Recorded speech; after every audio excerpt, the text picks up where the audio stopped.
개구리 올챙이적 생각 못한다라는 속담이 있습니다. 이 속담은 개구리가 올챙이 때의 일, 다시 말해서 생태적으로 원래 올챙이였다가 개구리가 되었는데, 개구리가 된 다음에는 올챙이 시절에 비해서 더 강력하고 자유로운 존재이기 때문에 그때의 올챙이 시절에 어려웠던 경험들이나 고난을 기억하지 못함을 이야기해 주고 있습니다. 그러므로 이 개구리 올챙이적 생각 못한다는 속담은 성공하거나 지위가 높아진 사람들이 과거에 어려웠던 시절을 잊어버리고 교만하고 또 안락한 삶에 녹아있는 그러한 태도를 비유적으로 설명하는 말이 되겠습니다. 오늘 많은 사람들이 그렇지요.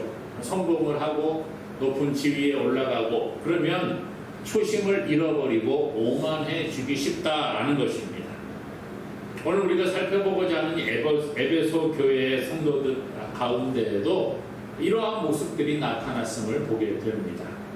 예수 그리스도의 보혈의 공로로 죄사함을 받고 하나님의 자녀가 되었지만 시간이 지나면서 그 하나님의 은혜를 자꾸 잊어버리고 신앙이 나태해지고 내가 무엇이 되어서 이렇게 내가 잘나서 이렇게 된 것처럼 착각하는 그러한 신앙생활을 하는 사람들이 생겨나게 되었다는 거예요.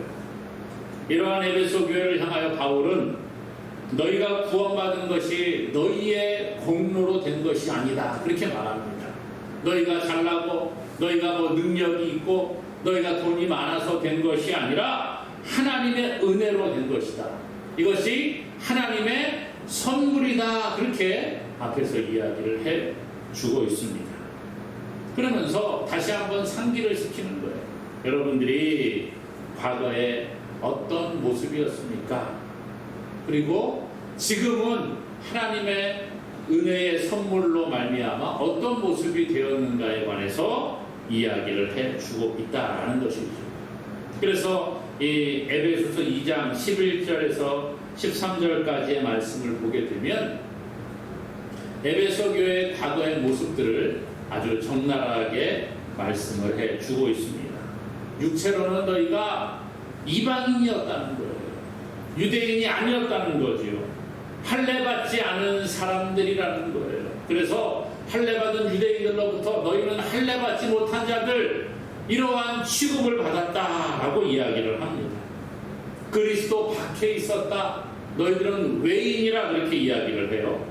약속의 언약들에 대해서 외인이요. 또 세상에서 소망이 없는 사람들이었다. 소망이 없다는 거죠. 너희가 그리스도로부터 멀리 떨어져 있던 그러한 사람이었다. 이렇게 앞에서 이야기를 해주고 있습니다. 오늘 이런 모습이 우리의 모습 아니었습니까? 우리도 예수님 믿기 전에 생각을 해보면 그리스도 밖에 있는 사람, 유대인들이 볼 때는 할례받지 못한 사람, 외인이라 그렇게 말할 수 있지요. 그래서 우리는 소망이 없는 자와 같은 삶을 살아갔다는 거예요. 물론 뭐 세상 사람들은 이야기하겠죠. 야, 우리가 얼마나 재밌게 사는데, 우리가 얼마나 미래지향적으로 사는데 그렇게 말할 수 있을지 모르지만 성경은 예수 없는 사람들을 향하여 소망 없는 자라 그렇게 말하고 있습니다. 여러분, 소망이 없다는 것은 참 슬픈 거죠. 젊은이들에게 왜 희망이 있습니까? 왜 젊은 사람들이 활기차게 살아갑니까? 미래에 대한 소망이 있기 때문이라는 거예요. 나이가 점점 들어갈수록 미래에 대한 소망이 자꾸 사라져 간다는 거예요. 그래서 오늘 우리는요, 소망을 가지고 살아갈 때 건강하게 행복하게 살아가는 줄로 믿으시기를 바랍니다. 오늘 우리는 우리의 모습을 잘 알아야 합니다. 우리의 옛날의 모습이 어땠고 지금 나는 어떤 삶을 살아가는가, 지금 나의 위치가 어디인가를 분명히 파악하는 것은 아주 중요하다는 거예요. 개구리 올챙이적 생각 못한다는 그 속담과 같이 오늘 내가 옛날에는 그랬지만 내가 이제 잘나서 이렇게 성공했어가 아니라는 거예요. 오늘 우리의 과거의 모습을 인정하고 하나님의 은혜를 구하며 나아갈 때 하나님이 우리에게 은혜를 베풀어 주시는 줄로 믿습니다.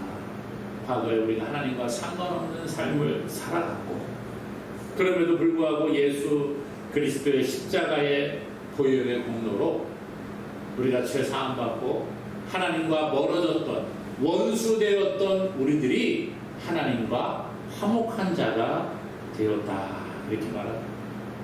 하나님과 막힌 담을 허물고 원수된 관계를 십자가로 소멸하셨다라고 성경은 우리에게 가르쳐 주고 있습니다.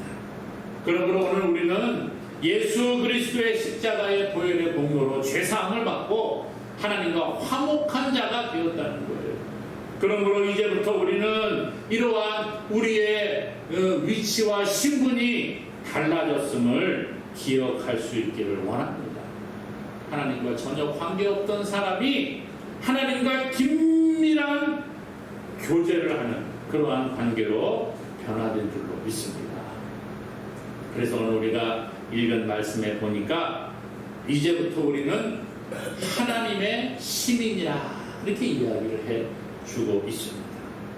이전에 하나님과 상관없는 삶, 죄의 종의 삶을 살아갔다는 것이죠. 죄의 종, 아담의 불순종으로 말미암아 죄가 세상에 들어오고 죄 때문에 모든 사람은 죄 아래 놓이게 되었습니다. 하나님과 상관없이 하나님의 원수, 하나님의 형상을 잃어버리고 하나님을 떠난 존재가 되었지요. 그리고 그러한 인류는 마귀의 지배 아래 삶을 살아가고 있다는 것입니다. 그래서 우리의 과거의 모습은 마귀의 종로로 타는 삶을 살아갔습니다. 마귀의 종으로 살아가는 거예요. 그런데 예수 그리스도께서 십자가에서 피를 흘려 우리의 죄를 사해 주심으로 말미암아 누구든지 그 이름을 믿는 자는 하나님의 자녀가 되게 하셨다는 거예요. 신분의 변화가 일어났습니다. 하나님의 시민의 삶을 살아가는 자가 되었다라는 거예요. 오늘 예수님의 십자가의 사건은 그래서 중요한 겁니다.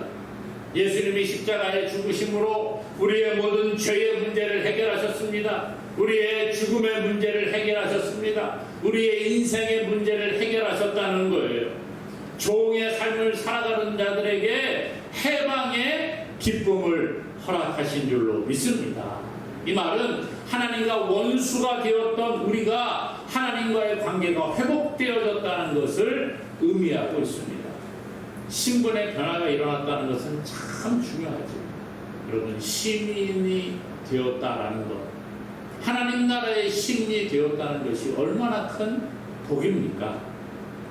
오늘 19절은 말하고 있어요. 그러므로 이제부터 너희는 외인도 아니요 나그네도 아니요 오직 성도들과 동일한 시민이요, 그렇게 말해요. 시민이라는 거예요. 오늘 우리는 대한민국에 살아갑니다. 대한민국 국민이죠.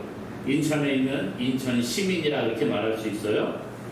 대한민국 인천광역시의 시민으로 살아가면 인천광역시에서 제공하는 그런 여러 가지 혜택을 우리가 누리며 살아가게 됩니다.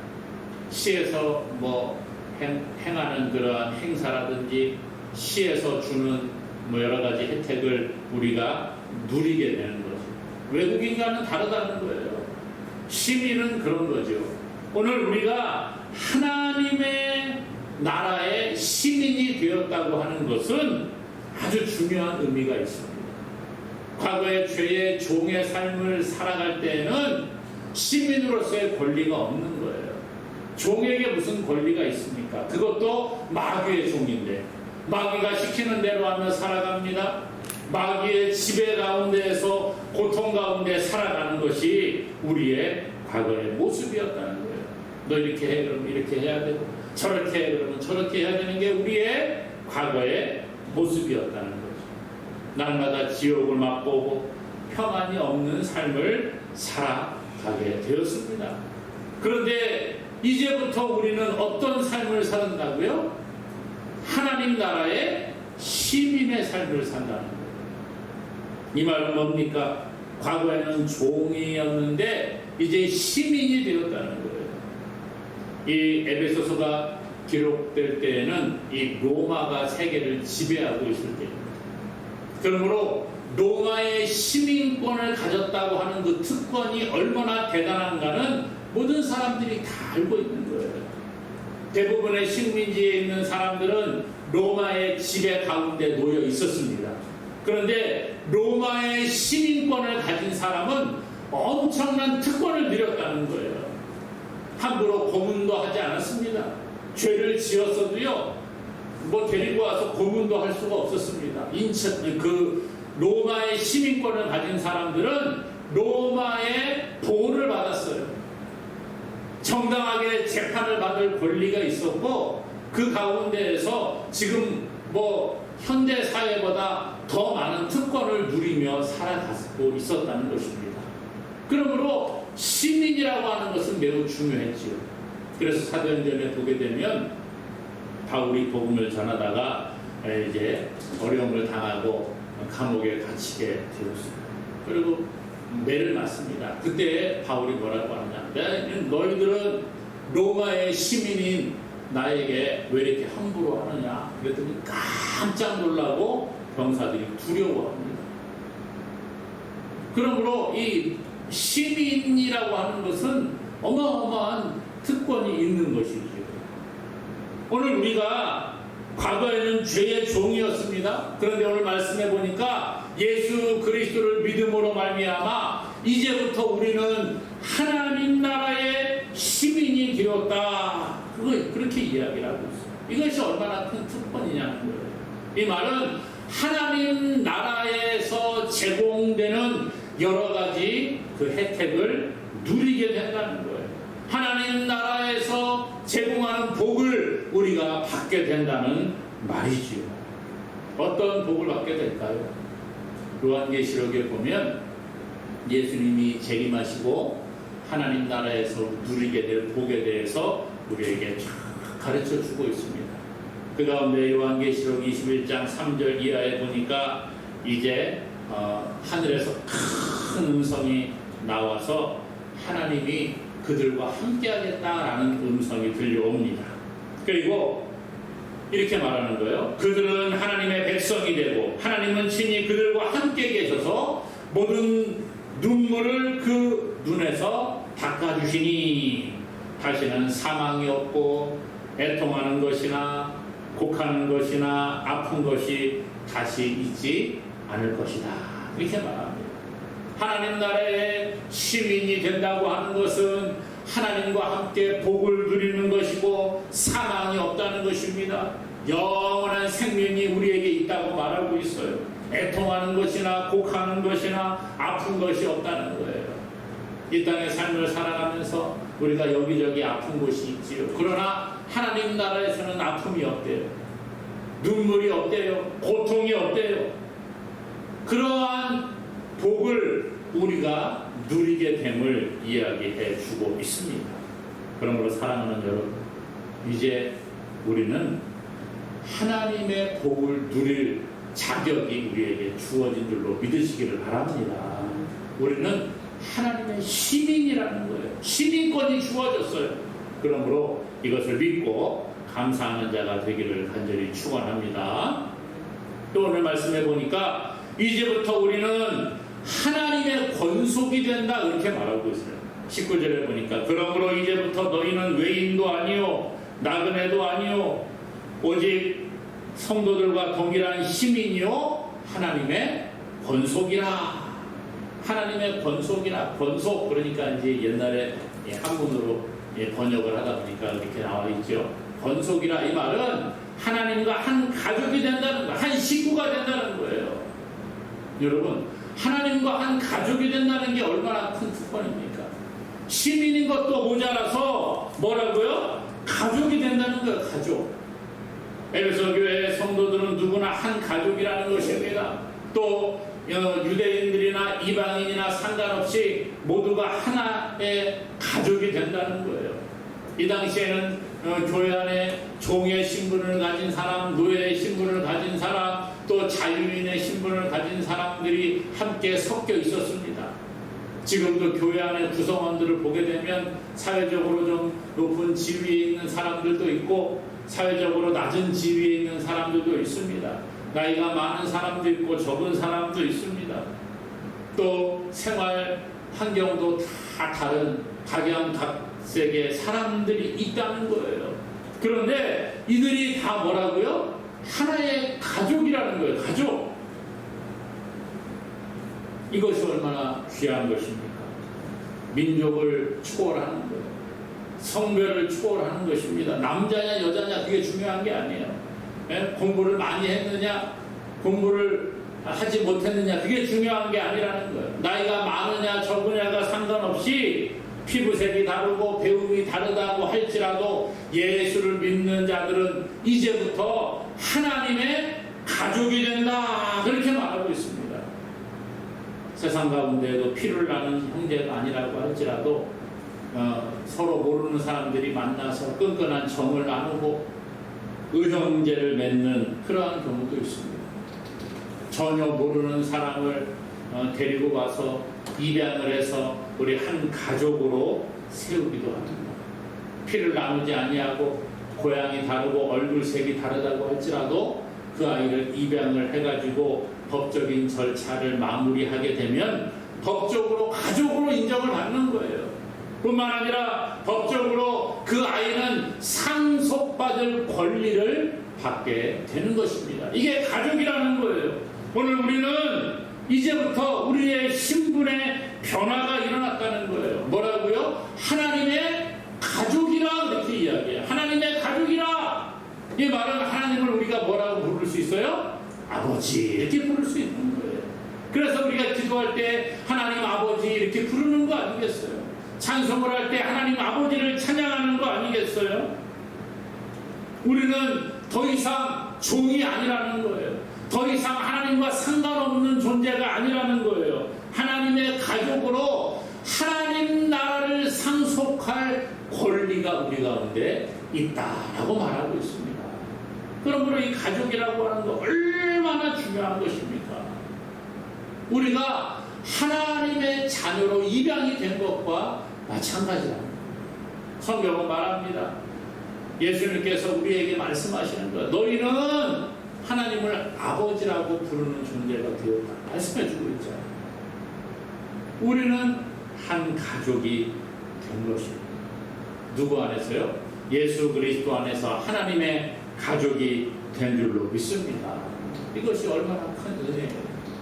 그런데 우리는 이 가족의 이 권리를 누리지 못하고 내가 정말 하나님의 자녀가 맞는가 고민할 때가 많아요. 홍길동도 아니고 무슨 아버지를 아버지라 부르지 못하고 우리 그러면 안 되잖아요. 근데 하나님을 아버지라고 성경은 가르쳐 주고 있고 우리가 기도할 때도 하나님을 아버지라고 부른다고 말은 하지만 현실 가운데는 그렇지 않잖아요. 문제가 생겨도 아버지를 찾지 않습니다. 무슨 기쁜 일이 있으나 슬픈 일이 있으나 아버지는 나와 상관없는 존재라고 생각을 합니다. 나 혼자 모든 걸 다 해야 되고 넘어지고 쓰러져 있을 때에도 아버지와 상관없는 존재인 것처럼 살아갑니다. 아니요. 성경은 우리에게 그렇게 말하지 않습니다. 아버지는요, 우리가 어떤 모습으로 나아간다고 할지라도 우리를 받아주시는 줄로 믿으시기 바랍니다. 예수님께서 그러셨잖아요. 어떤 사람에게 두 아들이 있었는데 둘째가 자기 재산을 달라고 해서 다 팔아가지고 타국에 가서 화랑방탕하게 살다가 저 땅방에서 거지 신세가 되지요. 남의 집에 돼지를 키우는데 먹을 것이 없어서 돼지가 먹는 쥐염 열매를 보면서 나도 저걸 먹고 돼지처럼 배불렀으면 좋겠다 그럽니다. 그러다 어떻게 해요? 아버지 생각이 나는 거예요. 아버지. 야, 우리 아버지 집에 가면 종들도 배불리는 먹는데 나도 우리 아버지 집 가가지고 종으로서 좀 배불리 먹으면서 종살이라도 해야 되겠다 생각을 하고 아버지 집으로 돌아가는 거예요. 그때 그 아버지가 어떻습니까? 아직도 저 멀리 오고 있는 그 아들을 보고 아들인 줄 알아보는 거예요. 행색이 거지 같고 정말 못 알아볼 만큼 그렇게 해도 그렇게 되었어도 아버지는 아들을 알아봅니다. 그리고 어떻게 해요?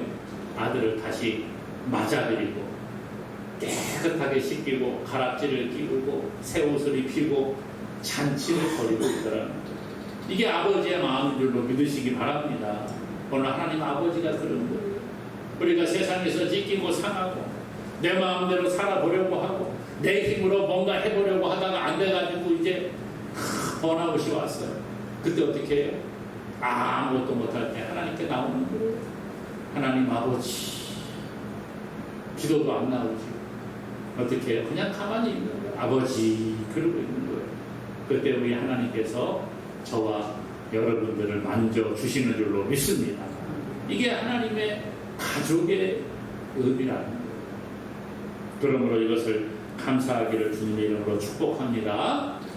또 오늘 말씀을 보니까 이제부터 우리는 하나님의 성전이 된다 그렇게 이야기를 해요.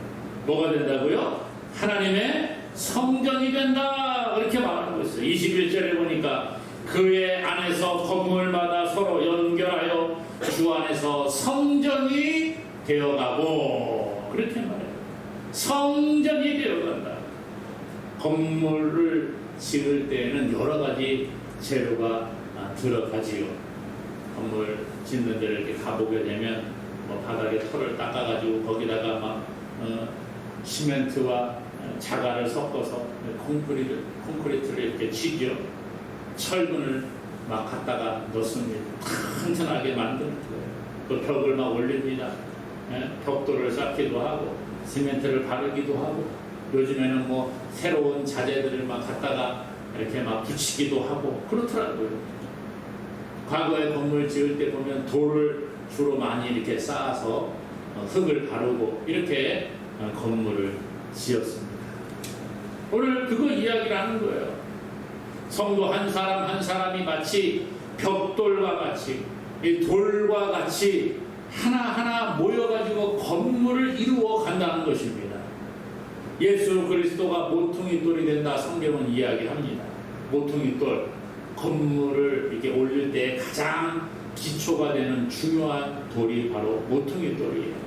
그런데 성경이 말하기를 예수님은 성전의 가장 중심이 되는 모퉁이 돌이 되시고 교회 머리가 되시는데 오늘 우리 한 사람 한 사람이 마치 벽돌과 같이 모여가지고 이렇게 차곡차곡 쌓아짐으로 말미암아 건물이 되어가고 성전이 되어간다 그렇게 말하고 있어요. 22절에 보니까 이렇게 말하거든요. 너희도 성령 안에서 하나님이 거하실 처소가 되기 위하여 그리스도 안에서 함께 지어져 가느니라. 성령 안에서 함께 지어져 간다. 우리가 하나님의 성전으로 지어져 가는데 혼자 그렇게 성전이 되었다 그러는 것이 아니라 함께 지어져 간다 이렇게 말하고 있습니다. 여러분 교회가 뭐라 그랬어요? 예수 그리스도를 구주로 고백한 사람들이 함께 모인 공동체가 교회라는 거예요. 오늘 말씀은 그거 이야기를 하는 겁니다. 교회는 무엇이냐? 한 사람 한 사람 예수 믿는 한 사람 한 사람이 모여서 함께 지어져 가는 것이 바로 교회라는 거예요. 그렇기 때문에 각자의 은사가 다를 수가 있습니다. 각자 모양이 다를 수가 있습니다. 각자 하는 일들이 다를 수가 있어요. 건물을 지을 때에 시멘트가 하는 일이 있고 돌멩이가 하는 일이 있습니다. 또 철근이 하는 일이 있습니다. 벽돌이 하는 일이 있습니다. 나무가 하는 일들이 있습니다. 그렇지 않습니까? 다 각양각색의 다른 재료들이 있지만 이것들이 함께 모일 때에 이러한 재료들이 함께 모여서 조화를 이루어 갈 때에 건물이 아름답게 지어져 가는 것입니다. 오늘 교회가 마찬가지입니다. 각자 환경이 다르고 배경들이 다르고 나이대가 다르고 여러 가지 은사가 다르지만 우리 한 사람 한 사람이 모여서 아름다운 성전을 이루어 가는 줄로 믿습니다. 그래서 자기의 은사를 따라 교회에서 충성 헌신하는 거예요. 반주하는 사람은 반주하는 대로, 찬송 인도하는 사람은 인도하는 대로, 기도하는 사람은 기도하는 일로, 또 뭐 전도하는 사람은 전도의 일로, 여러 가지 하나님이 나에게 주신 은사가 있다는 거예요. 어떤 분은 그럴지 모르겠어요. 아유, 목사님, 저는 아무것도 할 줄 아는 게 없어요. 아니요. 하나님이 주신 게 있어요. 어떤 사람은 다른 사람의 말을 잘 들어주는 은사를 가진 사람이 있습니다. 그러면 그 사람은요, 누구만 만나면은 그분에게 가서 어떤 어려운 일이 있으면, 고민이 있으면, 좋은 일이 있으면 그분에게 가서 이야기를 하는 거예요. 그러면 이분은 무슨 이야기라도 다 들어줘. 교회 안에 그런 사람들도 있습니다. 어떤 사람은 그건 듣는 거는 못하지만 또 무슨 이야기만 하면은 또 행동으로 막 옮기는 사람들이 있습니다. 또 그런 사람들도 귀하지요. 어떤 사람은 조용히 교회에 나와서 남들이 모르게 기도하는 사람이 있어요. 본인뿐만 아니라 다른 사람을 위해서, 교회를 위해서, 목회자를 위해서 기도하는 그런 사람들도 있습니다. 여러 가지 은사는 다르고 하나님이 우리에게 주신 모습들은 다르다고 할지라도 우리 한 사람 한 사람이 모여서 아름다운 교회 공동체를 이루어 가는 것이 하나님의 뜻인 줄로 믿습니다.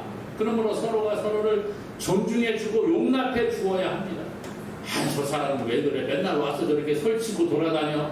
그렇게 말할 필요가 없다는 거예요. 저 사람은 우리랑 같이 왜 어울리지도 않고 조용히 저 구석에서 그냥 가만히 있기만 해? 그렇게 말해서 안 된다는 거예요. 각자 우리가 생긴 그 모양 그대로 하나님은 우리를 사용해 가시는 줄로 믿습니다. 그리고 우리를 다듬어 가시는 거예요. 교회 공동체에 합당하게 그 자리에 딱 맞는 모습으로 하나님 우리를 만들어 가시는 줄로 믿습니다. 그러므로 사랑하는 여러분, 이제부터 우리는 하나님 나라의 시민이요, 하나님의 가족이요, 우리가 성전인 줄로 믿고 성령이 우리 가운데 거하시고 우리 한 사람 한 사람이 모여서 아름다운 교회 공동체를 이루어가는 것이 하나님의 뜻인 줄로 믿으시기를 바랍니다. 그리고 이제부터 우리는 하나님 나라의 시민으로, 하나님의 가족으로, 성령이 거하시는 성전으로 이 땅에서 하나님의 영광을 나타내는 아름다운 믿음의 사람 되기를 주님의 이름으로 간절히 축원합니다.